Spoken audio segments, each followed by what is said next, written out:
ब्रेकनंतर तुमचं स्वागत. आपण चर्चा करतो आहोत जनतेच्या भडकलेल्या भावनांची. मी जातोय अरुण खोरेंकडे सोलापूरला. अरुण खोरे, मला सांगा, जनता म्हणते आम्हाला पर्याय हवाय, ही व्यवस्था जी आहे भ्रष्ट व्यवस्था ती नकोय, काय पर्याय द्याल तुम्ही? मी पर्याय एवढाच देईन, मला स्वतःला असं वाटतं की एकतर राजकीय पद्धत राजकीय पक्ष प्रणाली आपल्याला स्वीकारावी लागेल आणि उर्धा माझी काळेगोळे अशी स्थिती आहे. परंतु मला स्वतःला असं वाटतं की आपल्याला एक बदल करता येईल नव्या काळामध्ये, तो म्हणजे राईट टू रिकॉल. जे निवडून आलेले प्रतिनिधी आहेत त्यांना परत बोलवायचा आपण अधिकार असलेला कायदा जर करू शकलो तर कदाचित या सगळ्या राजकीय संस्कृतीमध्ये काही बदल होण्याची शक्यता आहे असं मला वाटतं. जयप्रकाश नारायणांनी त्यांच्या चळवळीमध्ये या पद्धतीच्या अधिकाराची भूमिका मांडलेली होती आणि त्याला फार मोठा प्रतिसाद मिळाला होता. पण नंतर त्यांच्या विचारांचे सत्तेवर आले ते मात्र हा त्यांचा विचार आणि त्यांचा राईट टू रिकॉल, लोकप्रतिनिधींना परत बोलवण्याचा अधिकार पाहिजे असं अरुण खोरे म्हणतात. मी जातोय देवेंद्र फडणवीस यांच्याकडे. फडणवीस, तुम्ही तरुण आमदार आहात, मला सांगा काय पर्याय आहे तुमच्याकडे? मला सगळ्यात महत्त्वाचं असं वाटतं निखिलजी की आज आपण जर मुंबईचा विचार केला, ज्या ठिकाणी बॉम्बस्फोट झाले, तर मुंबईमध्ये कधी 42% अधिक वोटिंग होत नाही. आज महाराष्ट्राचा विचार केला तर 52% वोटिंग महाराष्ट्रामध्ये असतं. गेलं 4-5 आपण निवडणुका काढा, मग आम्ही निवडून येतो, काँग्रेस निवडून येतो, तिसरा पक्ष निवडून येतो, चौथा कोणी निवडून आलं तरी तो 52%पैकी 30-40% मतं घेतलेला पक्ष आहे. त्यामुळे राजकारण जर सुधारायचं असेल तर या राजकारणामध्ये सुशिक्षितांची जी उदासीनता आहे, म्हणजे घटना तर आज घडली आहे पण याच्या आधी देखील सुशिक्षितांनी उदासीनता दाखवली आहे. सुशिक्षित लोकांनी, चांगल्या लोकांनी आपली उदासीनता दूर करून जर राजकारणामध्ये मतदान केलं तर चांगले लोक निवडून येतील, सुशिक्षित लोक निवडून येतील, चांगलं राजकारण होईल. पण आपण जर मतदानच करणार नाही आणि 40 आणि 42% अगदी अगदी मोलाचं बोलताय तुम्ही देवेंद्रजी, मोलाचं बोलताय की मतदान केलं पाहिजे, सुशिक्षितांची जी जागरूकता आहे ती वाढवली पाहिजे. मी जातोय जयप्रकाश छाजेड यांच्याकडे.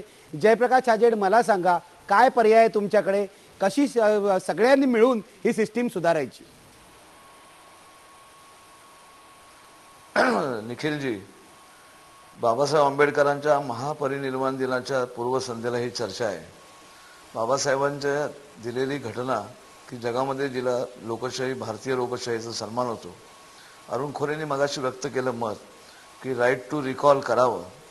हे बोलायला सोपं आहे, म्हणजे ज्यांनी मतदान करून निवडून दिलं आणि ज्यांनी मतदानच केलं नाही ते रिकॉलला मतदान करतील आणि ज्यांनी मतदान केलेलं आहे त्यांचा विचार होणार नाही.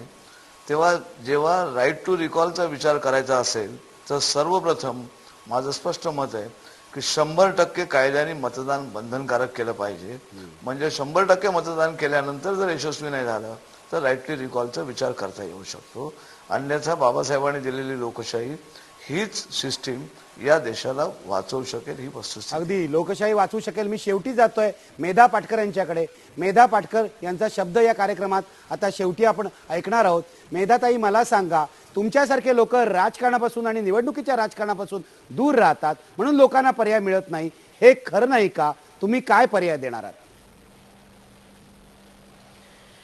केवळ प्यादी बदलून पर्याय निघणार नाही असं तर मी म्हणतेच आहे, पण ही खरोखर गंभीर परिस्थिती आहे आणि काही मनस्वीपणे देशात परिवर्तन घडवून आणणारेच नव्हे तर केवळ ताज सारखीच प्रतीकं न मानणारे आणि सीएसटी वरती जे गेले, जे आजही हॉस्पिटलमध्ये खितपत पडलेले आहेत, करकरेंसारखे इतरही पोलीस अधिकारी ज्यांनी अत्यंत निस्पृह अशी कामगिरी बजावलेली आहे, त्यात अगदी कॉन्स्टेबल आणि इतर सुद्धा आले ज्यांची नावही फार झळकलेली नाहीत, या सर्वांचे आपण ऋणी आहोत आणि यांना सर्वांच्या आपण उत्तरदायी आहोत हे जनतेने मानलं पाहिजे. आणि त्याचबरोबर हे सगळं मानणारं नेतृत्व पुढे आलं पाहिजे, हे मी मंजूर करते. पण जन आंदोलनही त्याचबरोबर चालली पाहिजे. नाहीतर आज जे राजकारणावर अंकुश ठेवण्याची भूमिका जितकी जनता बजावते आहे तितकी बजावली जाणार नाही. मला वाटतं माध्यमांनी सुद्धा आपली भूमिका अत्यंत जबाबदारीने पार पाडणं आवश्यक आहे. केवळ ताज हॉटेलवरती फोकस करणं म्हणजे सिंगूरची बॅटल लोकांनी जिंकली परंतु मीडिया बॅटल टाटांनी जिंकली, तशा प्रकारे होता कामा नये, हेही मीडियाने भान ठेवून स्वीकारलं पाहिजे. आणि एकूण क्लास कास्ट कॉन्शियसनेस जो वाढला जातो आहे त्याच्या व्यतिरिक्त समता आणि न्यायाची न्यायाची भूमिका पाहिजे. मेधाताई, मला माफ करा, तुमचं म्हणणं लोकांपर्यंत पोहोचलेलं आहे, माझी वेळ संपलेली आहे. शेवटी मी इतकंच म्हणेन की समाजातल्या सर्वच घटकांनी आत्मपरीक्षण करण्याची आणि सुधारण्याची गरज आहे, तरच हा देश वाचेल. दोषारोपण एकमेकावर नेहमी करता येईल ते थांबवलं पाहिजे. नव्या नेत्याचा शोध घेतला पाहिजे आणि जर नवा नेता मिळणार नसेल तर इथल्या प्रत्येकाने काहीतरी स्वतः नेतृत्व आपण करू शकतो का, पुढाकार घेऊ शकतो का याचा विचार केला पाहिजे. तरच या परिस्थितीतून मार्ग निघेल. शेवटी पुन्हा एकदा मुख्यमंत्रीपदाच्या घोळामुळे जनतेच्या जखमेवर मीठ चोळलं गेलंय का, पडद्यावर पाहू शकता काय म्हणतात आपले प्रेक्षक. 95% प्रेक्षक अजूनही म्हणतायत होय मीठ चोळलं गेलंय.